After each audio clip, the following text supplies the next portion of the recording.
kardeşiniz var başka. Sana gözümden ağlamak. Kime dedim ya sana dedim. Gül kokuyor canımdan. Bizi görmek yanımdan. İnadına lan. Ya dedim yapma dedim. Melek'in hiç duyuyor da buna mı gitti? Allah kahretsin. Söyle babacığım söyle. Devam. Söyle. Orada var ya adam. Sana gözümden ağlamak. Kime dedim ya sana dedim. Gül kokuyor yanımdan. Beni görmek yanımdan.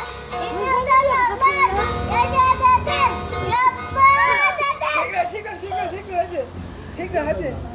Hadi tekrar. Başka bir şey söyle. Hadi bir kere daha. Bir de başka bir şey söyle.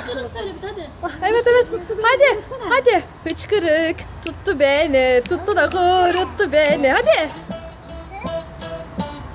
Hadi. Iskırık tuttum eli gitti o gitti.